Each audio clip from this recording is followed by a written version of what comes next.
to the Influence Factory podcast. This program is dedicated to support professionals who have a desire to develop their digital business influence so they can navigate through a fast-paced, constantly growing digital world. We invite newcomers as well as our family of business influencers to a place to play, share ideas, questions, tips, and guidance with other thought leaders around the globe. Sit back and enjoy our program with our host Dean Delisle as he interviews guests. News and commentary is provided by Kate Hassett and Jackson Delisle. Power Move lessons are provided by the Influencer Marketing Department at Social Jack. And production, editing, and distribution is provided by the Social Jack production team. All right. Well, I think it's time to bring our guest on for real. He keeps peeking around the corner, so I think it's time for. And I'm back. Right on. So he was like waiting. This week's guest is entertainment journalist, currently based in Chicago. We love him. His focus is interviewing A-list celebrities, creating original, thought-provoking media projects, which he's going to tell us a little bit about.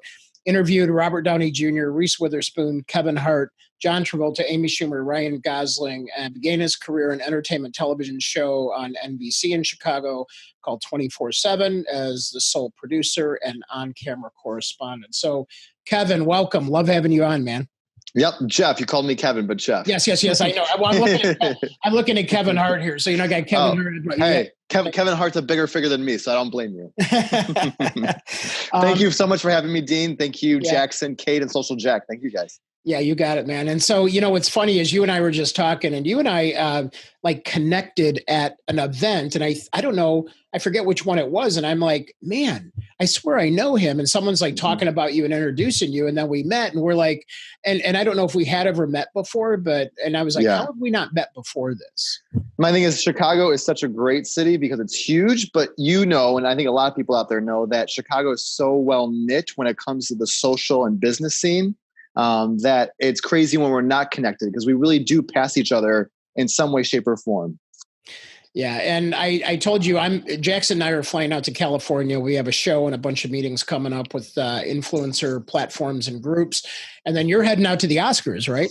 I am. I leave tomorrow for LA. I'm going to be there for Oscars weekend. I went last year too, and I was mingling with Viola Davis, Susan Sarandon, Mark Hamill from Star Wars. It was just the most crazy thing. And I had to be professional and not get my selfie stick out every 5 minutes. I'd be like, wait, don't do that.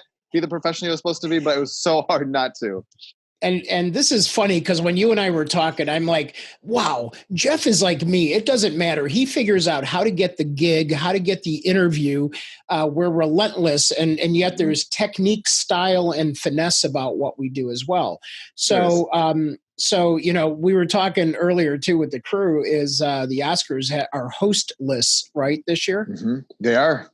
So what do you think about that? It's like, their viewership has been going down. They had a blowout with Kevin Hart. And what's your take on that? So I got to interview Kevin a few months ago for his movie Night School. He was in Chicago promoting, and I got to interview him. And he was a really great guy. And so the reason why he did not get the Oscars or why he went against, taking the redeeming, yes, you can do it now. And he was like, nope, never mind. I don't want to do it.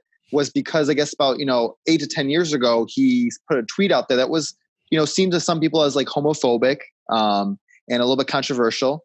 And they were asked for him to apologize to it. And he said he wouldn't apologize to it because he had in some aspect, in some capacity, had done so. And my thing is, I do wonder, we live in a very social media time right now, in a very Trump era, whether you are on his side or not, where we're very opinionated. We show everything we want to say. It's raw, it's out there, but people are also hurt very easily in today's times too.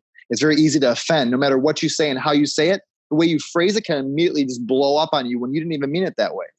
So you have to be very careful. So I have a tough time with this case because I respect that he didn't feel like he needed to apologize because this was 8 years ago. It wasn't brutal. But at the same time, I think in a way, if all it took was a quick apology again, just respectfully give that apology. Be like, you know what? I am a supporter of the LGBTQ community. And, let's move on. Let's all enjoy the show together. That was the way to do it. I think he had a little bit of a high horse that he was like, you know what? Nope. I don't need to say, I'm sorry. This was 8 years ago. Shame on you guys for making me have to say, I'm sorry for saying for so long ago.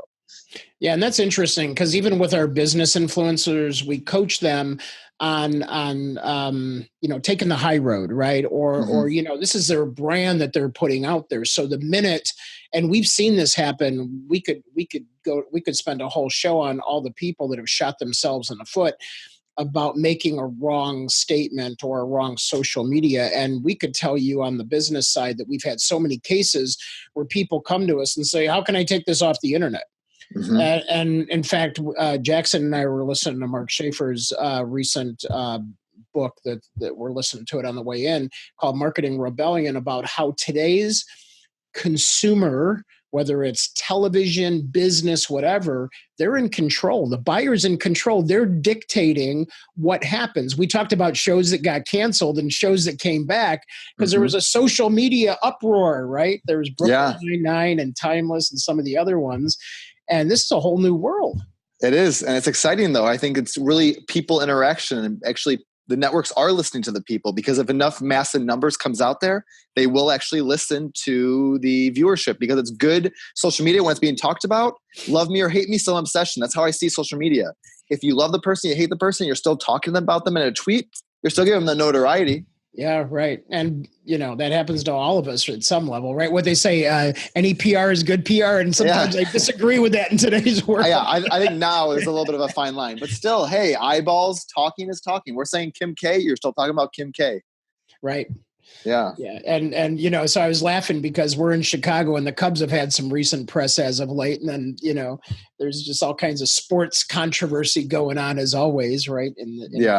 And I'm a Cubs fan, so it's hard to listen to them saying it's going to be a tough year. I'm like, nope, you can't predict. Let's let them play ball, and then we can have a judgment opinion. Didn't we have 102 tough years or something like that? 108, and then we won. No. But I was a season ticket holder for part of those that weren't so tough. We made it to some divisional playoffs, right? Okay. So. Yeah. But 2016 was the glory year that I will live on for the rest of my life. I know. Same here. Hey, where were you when the Cubs won the World Series? I was in Chicago. I was watching at I have a twin brother, actually. I don't know if you know that, Dean. Yes, yeah. I saw that in the notes. I was going to ask you. Yeah. I mean, I thought Ryan Gosling was your doppelganger. So no, he's actually a triplet. My mom lost him in the womb, and he went off to Hollywood.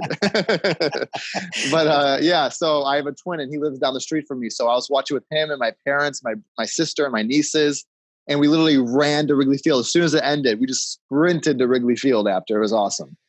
Jackson and I were working. We had just produced a show. We were leaving the studio. We were in Streeterville at the time. We sprinted down the street. I called ahead to Hooters of all places, and we got in, and we got two bar stools in the center and watched it there. And then the minute the rain delay came out and they won, we called. We either hailed a taxi or jumped in an Uber and went straight to Wrigley Field and just 5 and everything. I mean, time of our life in the city. My gosh. Yeah. So in this, you've always been, like I said, I'm known for getting appointments, referrals, and that whole game. And to me, you getting these A-list actors, sometimes it's whatever it takes to do that. And I think the best story is the Robert Downey Jr. story about you getting that interview. Can you just take us through that? Yeah. So this was back in, I believe, 2014, 2015. And Robert Downey Jr. was coming to the Chicago International Film Festival to talk about his new movie called The Judge. It was a smaller indie film, great film. Right. And I found out that I got to interview him. And I had like an email saying like, hey, do you want to interview him? I'm like, oh my gosh, Tony Stark, Iron Man. Yes, of course I want to interview him. And so I was so excited. I told my production company, and we didn't have the camera person for that night available. And I could pay for it myself. I could find a freelance, of course, because I do have those fortunate connections. But I also was like, I'm at to pay a decent person for a quality camera, because you get what you pay for, and that's just the bottom line. You do editing, videography, whatnot. And I want to make sure I got a good person, so I want to make sure I could pay enough. If I had rent, and I only got paid so much at the time. And so my grandma, who lived on her own, and she was adamant about paying for someone to clean her place because she's too old to move around herself, was looking around for someone. And I just spoke up. I was like, Grandma, I'll do it for you. And so she's like a 90-year-old woman, and I am cleaning her toilets, washing her floors, dusting every room, vacuuming. And I got, a couple $100 out of it. And I used that a couple $100 to pay for that freelance camera person to be hired. And I did the interview, and it turned out to be an awesome interview. So and I posted on LinkedIn recently the story, and I shared it for the first time. Just I feel like people can really relate to that. You know what I mean? We all act in social media like everything's always glorious. And I try to show only the best parts, but I think it's these vulnerable parts that really show that we are human and we're still hitting the pavement. And there's something exciting about that. There's no shame in that. There's excitement to show how far and how well you'll go and still keep your pride and your positivity throughout it. So I said in the post, I would wash that floor again. I would clean that toilet again gladly if it means I don't miss out on an opportunity, because for me, that's building my resume and building my career. Yeah, that's interesting. When I was I had my first company. I had left Merrill Lynch. I'm about 22 at the time. And, it was a technology company, and we were programming and stuff like that back in the early days. And then I wanted to figure out how to get business. So I would go in and I would wake up super early and go into these buildings, and they all had, the security guards at the desk. And I would go in and bring breakfast to security guards up and down Wacker. And I would do whatever it took, and just take care of all those people. And they would tell me when the CEOs were getting on and off the elevator, and I would be able to conveniently be there when those CEOs were in there. Or the administrative assistant was even better because she could tell me their schedule, right? That's genius. So, but like you said, it's whatever it took. I woke up extra early. And so I think a lot of times that people just, see other people that are successful, that are doing things, and think, oh my gosh, they're so lucky. But there's a lot of hard work that goes into getting some of this stuff, right? Absolutely. And even just with your story that you just said, I live for that. My brand is doing it the right way. Yeah. Yes, you bribed the security guard, but it was just by food. You were being a good person regardless about it. I was building relationships, Jeff. There was no bribery. Yes. I leave that for the politicians. True. You were giving them, you were nourishing their bodies. But yeah, doing it the right way. I think there's always a way. You have to do it the right way, because in any city, especially Chicago's the number 3 media market. You really can ruin your credibility and ruin any kind of number 3 in the country. It goes number 1's New York, number 2's LA, number 3 Chicago, and we're proud of it. So you really got to make sure you are keeping a good reputation here, because you can be blacklisted by doing the wrong thing, saying the wrong thing, lying. We see so many stories. Brian Williams in the news, lying about these things will completely ruin your credibility. Kevin Spacey, these controversies really change your whole career for the rest of your life. Yeah, I'll never understand that. Jackson and I were talking about this on the way in, and in Chicago we have the Addison Russell controversy, things like that. And by the way, I think he did an excellent interview coming out or on his way out of that whole debacle. But forever be tagged. But it always blows me away that people that are in a position of means, whether it's Hollywood, whether it's business, I mean, you have the whole Enron thing, whatever it is. And then there's nobody that seems to be helping them stay out of trouble or guide them a little better. I just it's hard for me to, what's your take on all that? Yeah, I just think personal branding is huge and consistency is huge. Even on social media, I found out recently, someone said that a way to get your Instagram numbers up as a influencer or just as a profile is to always use the same filter. Which kind of was really, as always, but I guess it just shows that people can rely on consistency from you, where it's they see something oh, this is what I'm always going to get to see from you. I like what I see. I want to continue to see this. So even down to the filter makes them see that, I can depend on the same quality every time. And I think that's really a little bit mind-boggling, but in a very cool way. So interesting. So let's talk about personal branding. We help a lot of people with that. A lot of people want to learn more about that for themselves. So consistency is key, and we talk about that too. So so what's your model in terms of, as you're progressing here and you're continuing to grow? I was asking you, when's your book coming out? We talked about that a little bit. Yeah. So, I want a couple more years of building on your story.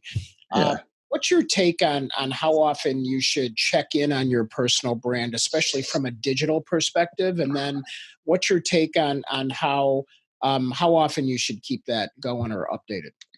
Personally, I think you should check on your personal brand every day. It sounds wild, but every single day, because you could post the wrong thing one day. You had a tough day. and you're like, I hate my boss. You're probably Facebook friends with your boss. So that was probably a bad idea for one, but because now they're seeing or Snapchat with your boss. Do not. Yeah. So don't do that. So just watch what you're saying. Always keep that same branding. Like what I do with my branding is I show off my celebrity interviews. I show off some of my everyday social scene when I'm out at parties or hosting events, and I show off my nieces, because I'm a very much devoted uncle. And I think that shows, I like to show off my humanistic side. I obviously don't want to put up my nieces too much because I want to give the respect to my sister, but they're a very big part of my life. And I think people can appreciate that human aspect. Why I balance family life and I balance business life. And I think that's an admirable quality that I actually am proud of. So I think people appreciate that branding. Yeah, I do too. And and you know me, I put a lot of family things up there, and it's funny because, on my Instagram, I will show pictures. We've recently adopted a few cats. We're big on rescue animals and rescue children. Not that Jackson's a rescue child. We've taken in friends, and things like that. So, and so growing up on the streets, we've always been about, helping those people come off the streets. And so I swore for 30 years that I would never, ever be a cat person. And that changed when we got a cat in the house. And I was always a dog person. I'm like, and the minute I posted a picture of the cat on the keyboard, my Instagram blew up. I was like, oh, wow. What? I mean, there are so many cat enthusiasts out there. If you hashtag cat, you get all those lovers loving you. There's a million hashtags for cats of Instagram. I'm just like, oh, no doubt. Yeah. Yeah. Cat lady, cat man. Yeah, I know. Well, yeah. So if you're having trouble with your Instagram numbers, check your filter, check your cat. Yeah. If we give you 2 things today, please take those. So I would imagine that Hollywood is, we heard from Colin a few weeks ago for our listeners. And so getting these interviews is probably not like just a walk in the park. I mean, obviously for Robert Downey Jr., it was opportunistic, and then you still had to scramble and pay to get that. So tell us a little bit how it is just getting an interview. Sure. Yeah. So the toughest one was, Yeah. There's 2 methods for me. So I have one. There's a marketing company in Chicago that gets hired by the Universals, the Paramounts, the Warner Brothers, and reaches out to me, which I'm fortunately on a list with other prominent media figures in Chicago, saying, hey, we have so-and-so coming to town to promote this film. Would you like to interview them?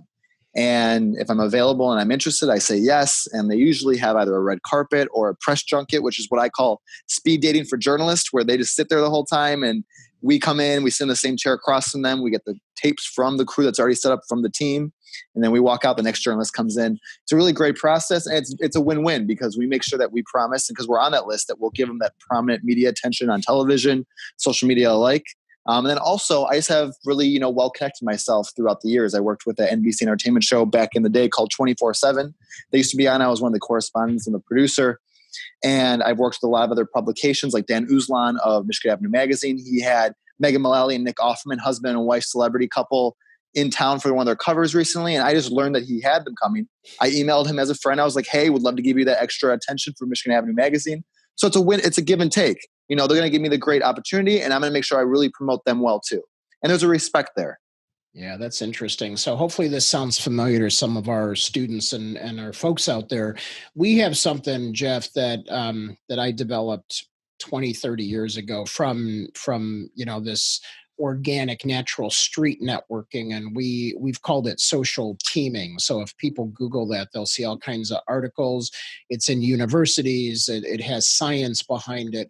And what's funny is, to some of us, it's almost like it was a survival instinct for us to be able to be how we are, with making connections, developing relationships. And you said something super key, which I call, the mutuality or reciprocity function, that we're not in a relationship. This isn't one way.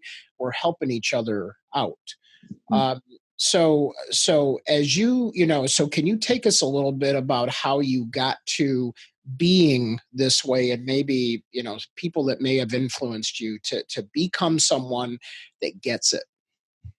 I hit the pavement hard. I was working with 24/7, and I wanted to show that I was a good interviewer. Not only was I interviewing celebrities and giving those good comments, but I got that rise out of them with the way I phrase questions, and the way I got them comfortable. And these marketing companies, they saw that. And since then, I've really kept a quality relationship.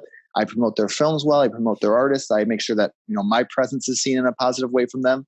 And I just continue to make sure that I'm proving my worth. So even like I interviewed Ryan Gosling, my other twin, back in October, my doppelganger. He said to my face, there's video out there, guys, go to YouTube, put in Jeff Conway, Ryan Gosling, you'll see it. It's on the web. So go to YouTube. He says it. It's amazing. I'm going to use it for the rest of my life. It helps me so much on dating apps now. I can't tell you enough. I'm like, if you can't have Ryan Gosling, I'm the next best thing. Right. But so I interviewed him back in October for First Man, where he plays Neil Armstrong in the biopic. And I needed to make sure that it was going to go to TV because I promised it to the group that let me do the interview. So my thing is that for me, it was more of a pride thing. I think there are some journalists out there, and I'm not trying to, assume, but I know some people would be like, hey, I already did the interview. I'm good to go. Got the great experience. Yeah, I'll share on the web. But, I said I'd get to TV, but things happened. I made sure that I got on TV the night of the premiere of First Man came out. How did you do that? So I work with a few different privately owned Comcast companies, and I just told them that, I have a really awesome interview. I know you guys have like a night show. Can I put it onto your night show for the evening? And I think they were like, yes, of course, this is great content. And my thing is, it's just being that squeaky wheel, going at it with good intentions, showing them content that is worth showing and that you can actually stand behind with confidence. And really, I feel nothing can stop you. Nothing can stop you but you. I really believe that. Yeah, that's great. And you heard my lesson that I spoke about earlier. And I think this is the challenge with a lot of people in the business world is that, number one, they don't ask enough, right? They don't make the ask. And number two, they don't have the intent to get. And what I hear in your voice and your hunger is that you have the intent to get even before you make the ask. You made a commitment, which is super bold, like I'm going to get this on TV. And some people, don't have that intent because they're in it just one-sided for themselves. Yeah. And I think all good business relationships really are formed that way. Mm-hmm. And I think for me, and I think most people in Chicago, I was raised here. There is like a Midwestern values and authenticity that I feel as Chicagoans that I want to be able to look at myself in the mirror. I want to be able to go to that party. And when people ask, what do you do? I can proudly say, I am a journalist that is making some quality waves in the city. And it's, not just words. I'm like, I'll let you see it. I was even thinking before I did this interview, Dean, I think it's very strategic for anybody in journalism business. If you're showing off any kind of project you've done, be careful on the way you phrase your post. Like, I think I do very good interviews, but I would never say in my interview, watch the best interview that was done with Ryan this year. I would never write that. I think like the proof is in the pudding. Let them see and let the work speak for itself. Yeah, that's interesting. And so we call that voice, right? So you have a certain voice to what you do. We have a great social media team here, and we represent a lot of voices. And that's probably one of the toughest things is us helping someone generate or develop their voice to the world. And then having our team emulate that voice on a consistent basis with that person to help them get even deeper reaches into the internet. And so one of the things is, we just had this conversation internally, and I'm always transparent about this, is that, there's times that when someone picks up and helps, with putting announcements out there, I typically don't say that, I'm doing this, I'm going to do this, I'm the one doing this. It's always like us, we together, collaborative, and so there was a couple of recent posts that went out and I was like, that's not how I speak. And then we rally together and talk about that. So I think one of the important things out there for people to hear is that if someone's helping you communicate with them how you say things and make sure it's consistent, whether you're doing it on your own or you're doing it together with a team. You agree with that? Mm-hmm. I definitely agree. Even when it comes to my shows, when they air on TV here in Chicago, I make sure that every production assistant, every camera person is put properly into the credits. And not only that happens, but then I reach out to them and let them know that, hey, this is going to air on Friday night. Make sure you tune in. So, because also it's good for them. They get excited. They tell their mom and dad. And honestly, it's good intention, and it's also just extra promotion. Now they're telling their aunts and uncles, hey, watch for my name under the camera person this week. And, it's a win-win for everybody. I think, it's the right mentality that I have, and it's well-intentioned, and it grows the business too. Yeah, for sure. All right. So we heard about successes. Let's dig in. There's had to have been a couple failures, right? So Sure. I we mean, always want to learn from our failures. So is like, yeah. is there anything you can share with us that just, oh my gosh, I can't believe that happened. And then what did you learn? I think it's always best. Like, what did we learn? Sure. So, honestly, I try not to see anything, and it sounds maybe very Gandhi to some people, but I don't see like myself as like I've failed in any aspect. There are some setbacks that have happened. How did you learn and grow? Yeah. Yeah. So when I was with 24/7, I was the producer and I was a correspondent, and it was on NBC5, but it was privately owned. And what they did is they actually started working closer with NBC, the executive producers, and the show only had a budget to keep one producer, and I was the only producer.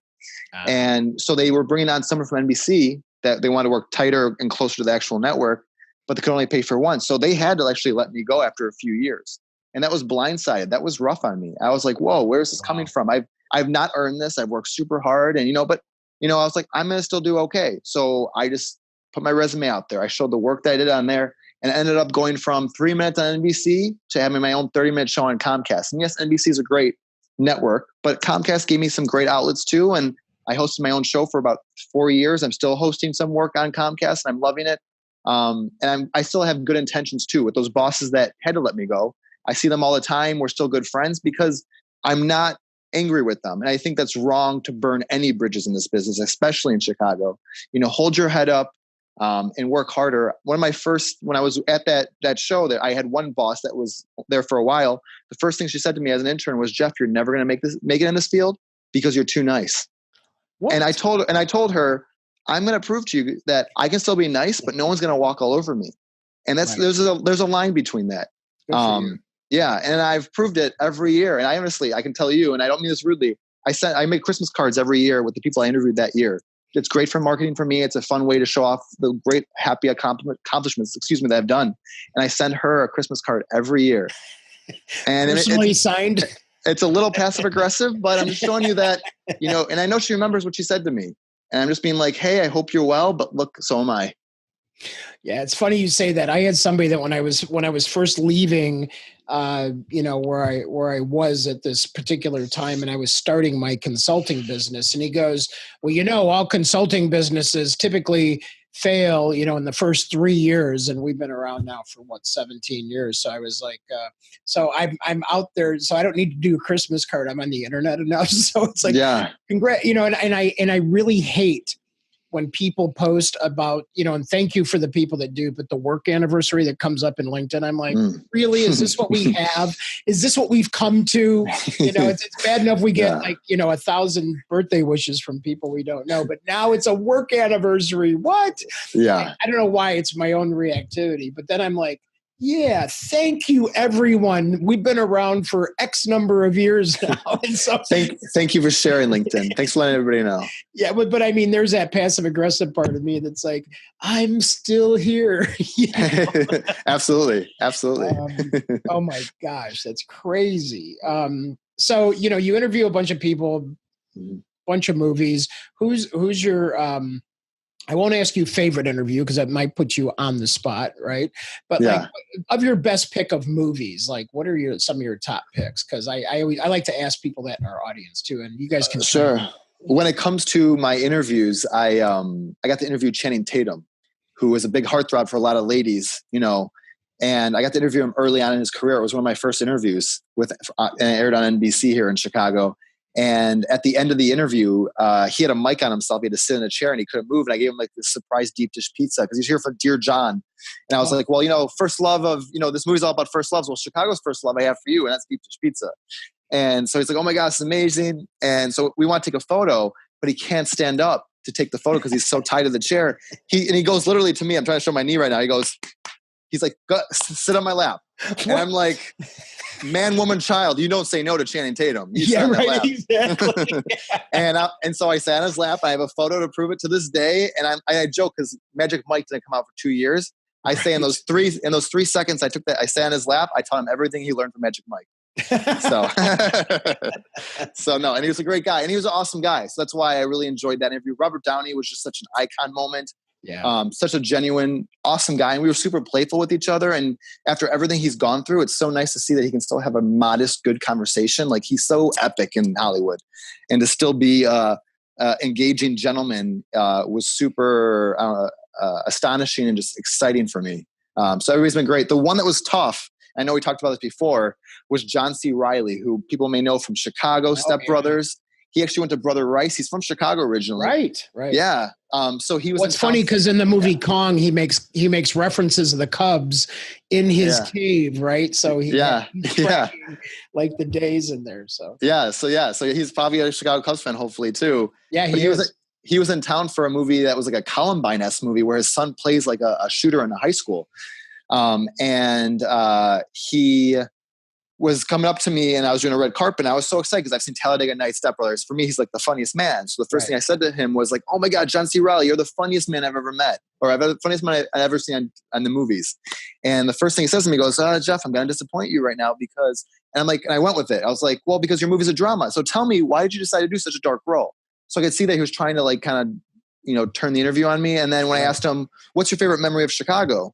He goes, "I have a lot of great memories. If I asked you, Jeff, what's your favorite memory of Chicago? What would you say?"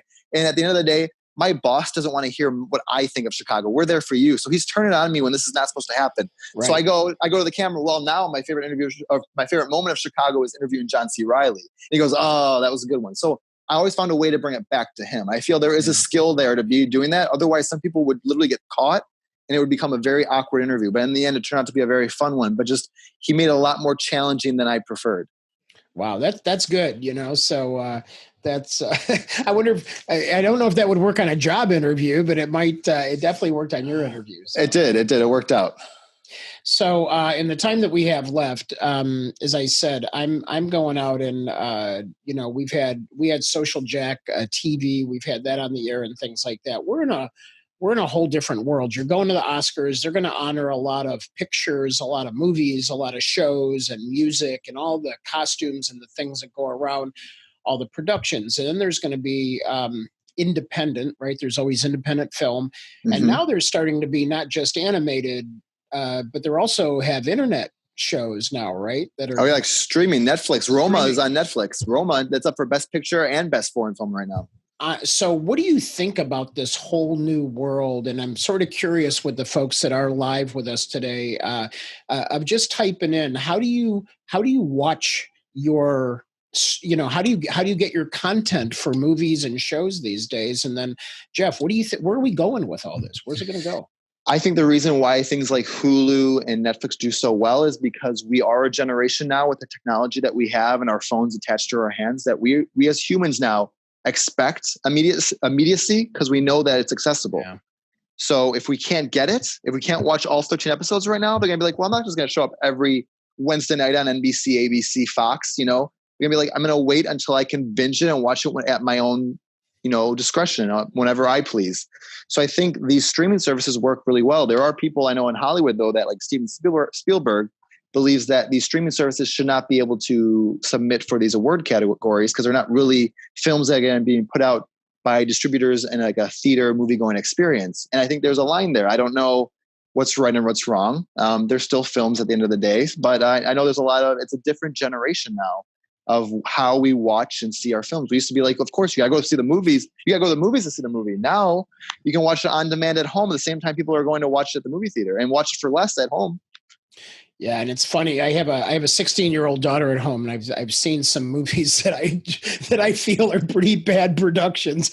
But I think about like Blair Witch and things like that. Even from a production value perspective, it's funny how it's almost like the world has been flipped upside down. And you could put it into many categories here between production value or distribution or method of consumption. But at the end of the day, I think we're in a new world, and Mark Schaefer writes about the fourth rebellion that we're in right now of consumer, where the consumer and the buyer are in control. And I think the interesting thing is, I'm going to be shocked to hear what I hear when I go out to California, and I'm going to be sitting in this meeting with these folks, but they already have independent stations and independent distribution channels that are going on that I've never heard of, like not Hulu and those, but like, and I told you that Facebook all of a sudden is now going to have a program. Facebook has like a program, like a Netflix has a program. I'm like, yeah. I mean, it's a different time now. For me as a journalist, for actors out there, we used to only have the options of being on NBC, ABC, CBS, 30 years ago. Now there's a lot more options, which is, exciting for a lot of journalists and a lot of actors, et cetera, and creative fields, filmmakers, because now you have outlets where it can really get out there now. Back in the day, we were kind of put into like 5 different, networks, and now we have endless ones. So I think actually it's a very exciting time that people are being able to share their work, and there are now endless opportunities to do so. Obviously some on more levels than others, but either way, it's getting out there. I mean, just YouTube alone, it's pretty incredible. Well, and wasn't it when I was out there a couple of weeks ago with the influencer group, they were talking Justin Bieber and some of the other folks, and didn't a lot of those original musicians even get their popularity or their reach and their energy from YouTube, right? Yeah, some of them got discovered on YouTube, and because of YouTube, and because they use that outlet to be the way of their vessel of being known, and hey, see me, look at me, see my talent. That's the way they got on. So without YouTube, some of these stars that we see now today, there are these A-listers, would never even be here. So it shows how big technology can play a role in that.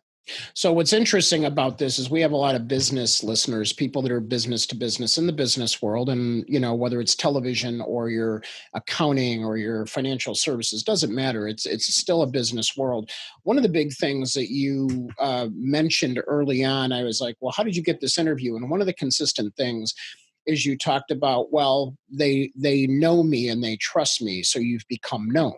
Right. And in our influencer program, we're like, hey, listen, we're here to help you get known within your network. And so there's a certain reach that knows you now, but let's go beyond that. Right. There's a whole nother piece beyond that. So how do you attribute continuously expanding sort of that reach of who knows you?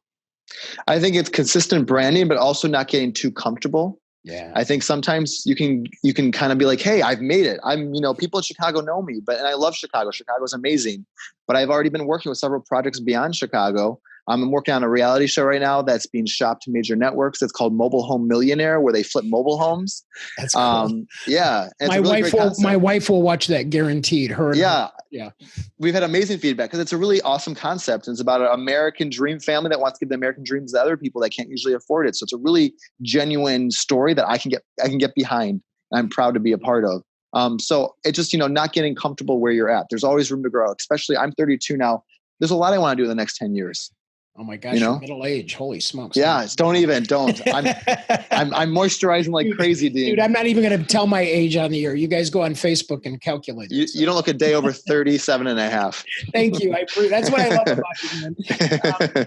So I was going to, if you were here, I'd hug you, but I'll hug you the next time I see you, because I'm like, did he read my book? Because one of the things we talk about is, sustainability in success, right? And sustainability of being known, getting known even by more. And we call it the system scouting and drafting, but that's really what you're doing. Just like a championship sports team, you don't get comfortable with the team on the field. Even if you're going to the World Series, you need to think about finishing strong this season, but the next season. And so one of the most incredible things that you just said is the fact that, you don't get comfortable, and you can't rely on your network not changing. I mean, this is the crazy thing. It's like, oh, I've got these top 5 referral sources. They'll just be here forever. And I'm just like, no, they won't. Things happen. Yeah. Life shows up, people change. Yeah. But I think, and to that, Dean, I would say don't get comfortable. At the same time, though, if you do have responsibilities with companies, contract or not, while you're looking and while you're expanding, though, don't get lazy with the groups you already have. God bless. Yes, that's huge. Yeah. Because people will notice that, and you'll burn bridges or you'll get fired earlier, while you're still creating that dream. So also don't lose sight of the work you have in front of you right now. Yep. But just once you're done with that work, then maybe later in the night, now you can focus on the ones you're looking to achieve next. But don't lose sight of what you have right now while you progress. Right. And then keep an open or beginner's mindset that when you meet new people, you just never know where that's going to lead. And appreciate the fact that if you commit to being connected to somebody and following up. And I'm even of the space anymore that when, I see you at networking events, especially with these premieres and stuff, and I always laugh about these things, right? The business card. And it's like, I almost get to the point where I'm like, I'm just going to tell you, I'll probably send you some marketing content, but we're probably not going to meet again. It just doesn't feel like a good fit. And I really, maybe it's just because, as I get later in life, it just feels so out of match that I'm just like, I can't help you. And I don't really expect you to help me, but I appreciate if you want to take some of our courses and you want to do some things with us and you want to learn and grow. But I really am now getting more careful and making sure, like, if I say we got to get together, we got to get together. Yeah. I think that goes with business. It goes with relationships. My thing is, I don't want to waste your time nor mine. Right. That's just the way to go at it. If there's something here, then that's great. Let's see what we can do. But if not, let's not just play this, this cat and mouse game. If it feels like there's not room to grow on either side, or I can't help you, you can't help me, let's just, maybe I'll see you around. It's really great to meet you, but let's not play that little tag game. Right. No, this is awesome. So any shout outs you want to give out there to mentors or people that motivate you or people that have been there for you? Any shout outs that you want to give out there? Well, I want to give a mutual shout out to a mutual friend of ours, Ken Monroe, who I work with. I'm the content editor with Chicago Scene as well. Jackson calls him Uncle Ken, just so you know.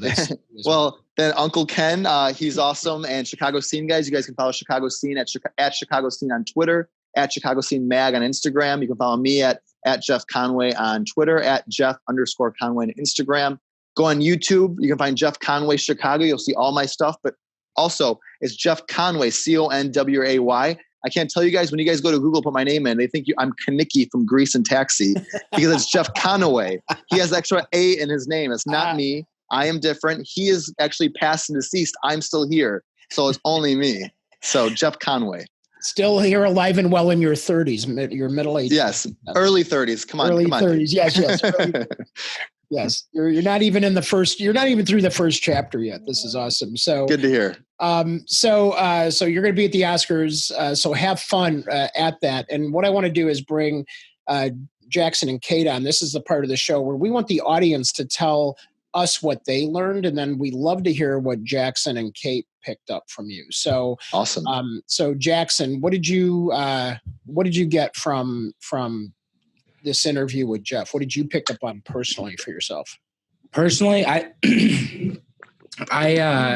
think the biggest thing that he said that really resonated with me was one of the last things he mentioned was the just not losing sight of what you're working on. You plan it out, but don't lose sight of what you're doing now, because that'll only, hurt you, because you're just going to be focused on, and you're missing things.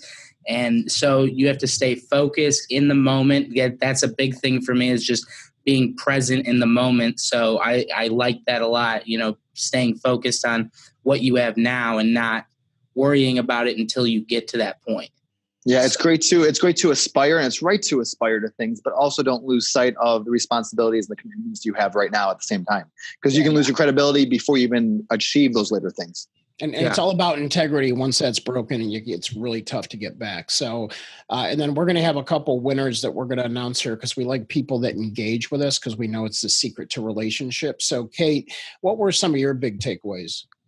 I just love how authentically true to yourself you are. And I think people who interview other famous people might have a tendency to get lost in that, but you don't. One of the things that really stuck with me, that resonated with me, was that when Dean said, "When are you going to write your book?" and you said you had a little bit longer to go.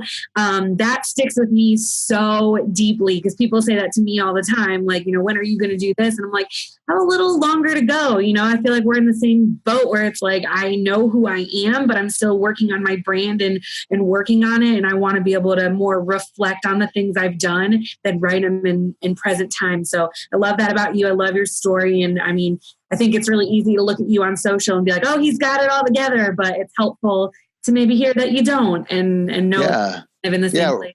we're just hardworking humans trying to make the best of ourselves, as business and just as humans. We're human first, business second. It is.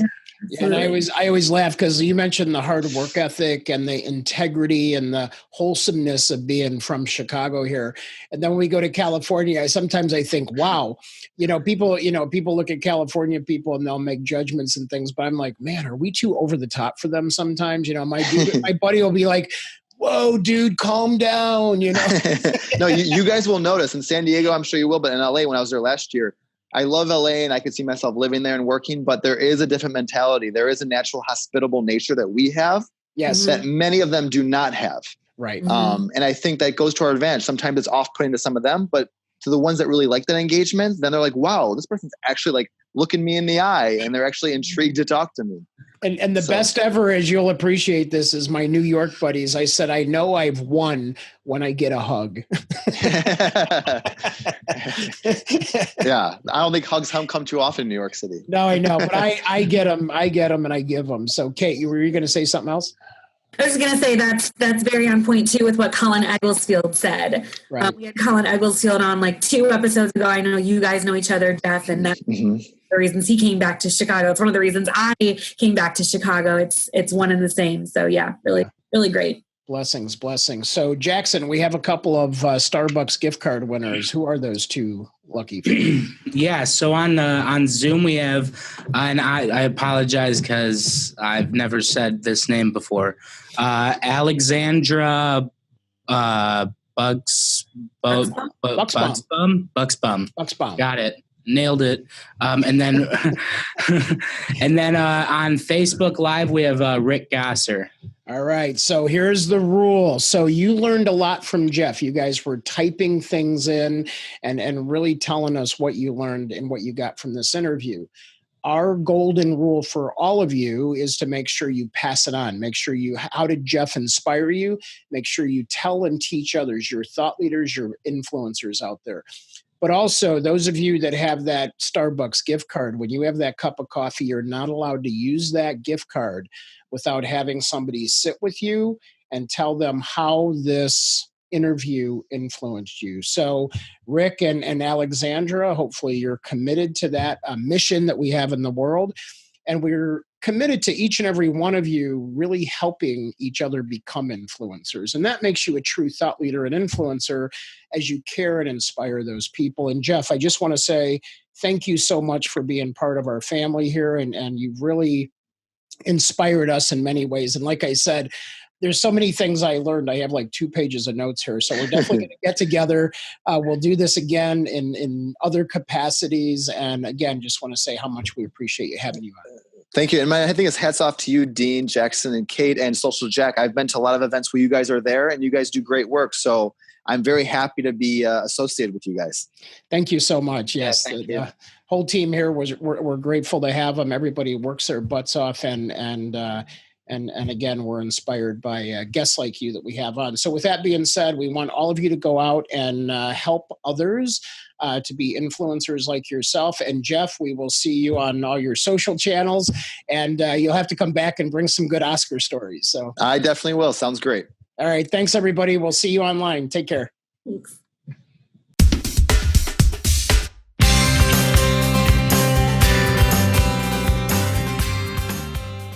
Thank you for listening to the Influence Factory podcast. We welcome feedback and suggestions. You can provide these by visiting our website at www.myinfluencefactory.com.